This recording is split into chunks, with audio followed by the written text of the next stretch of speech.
की बाबा आम्हाला कार्यकारी अभियंता म्हणून परभणीच्या प्रिया लांजेकर ह्या मॅडम महिला असून देखील महिला मंडळाच्या अध्यक्षा महाराष्ट्राच्या आल्या असत्या, त्यांच्या नियोजनाखाली सावित्रीबाई फुले वगैरे यांचे अभिवादन केलं त्यांनी.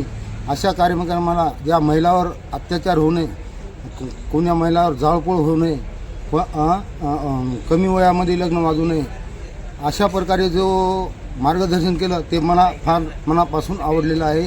आणि त्याबद्दल मी महिला आयोगाच्या अध्यक्षा यांचं मी मनापासून अभिनंदन व शुभेच्छा देतो.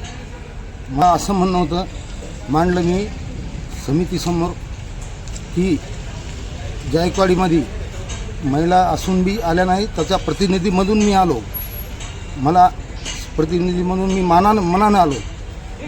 मला कळाल्यानंतर तर माझी अशी मागणी होती की मी निवेदन द्यायला आलो की बाबा हे असं आहे, आमच्या पगारी होणार 6-6 महिने 6 वर्षापासून ड्रेस भेटणार, 6 वर्षापासून कोणाला काय मनाचा उद्देश की आमचे महिला कर्मचारी आहेत, जायकवाडी पाडा कॅनल इन्स्पेक्टर आहेत, मोजणीदार आहेत आणि DK आहेत. यांना जे रात्री बेरात्री जे आपली सेवा असते, पाणी येते कॅनलला पाणी सुटते तेव्हा रात्री बेरात्री शेतात घुसू नये, कोणाचा कॅनल फुटून नुकसान होऊ नये शेतकऱ्यासाठी, त्यावेळेस रात्रंदिवस जागरण करून पाण्याची कंट्रोलिंग करत असतात महिलासुद्धा आमच्या.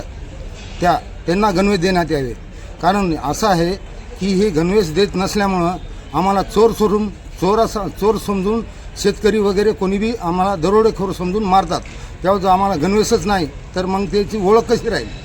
या पद्धतीनं माझी मागणी होती की आमच्या जायकवाडी पाटबंधारे जलसंपदा विभागातील जायकवाडी पाटबंधारे विभाग क्रमांक 2 अंतर्गतल्या सर्व कर्मचाऱ्यांना गणवेश देण्यात यावे, जेणेकरून आम्हाला भीती निर्माण होणार नाही. आम्हाला बेरात्री पाणी कंट्रोलिंग करता वेळेस कोणाची भीती निर्माण होणार नाही.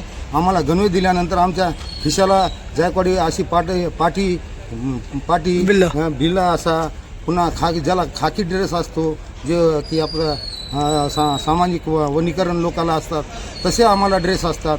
शिपायाला पांढरे ड्रेस असतात आणि महिलांना वेगळे ड्रेस असतात. गणवेश समजतो, पण हे येत नाहीत. आणि दुसरी गोष्ट ज्या वेळेस झेंडावंदन असतो, 15 ऑगस्ट असो का 26 जानेवारी असो का 1 मे महाराष्ट्र दिन असो, या असे काही दिवस असतात, अशा वेळेस आमचे कार्यकारी अभियंता ह्या झेंडावंदनला उपस्थित नसतात. त्यावेळेस सर्व जबाबदारी आमचे कडूकर साहेब, उपविभागीय अभियंता व उपविभागीय कार्यकारी अभियंता यांना झेंडावंदन करावं लागते. एवढंच माझी मागणी म्हणून मी निवेदन महिला आयोगाच्या अध्यक्षा यांना सुपूर्द केलं आहे.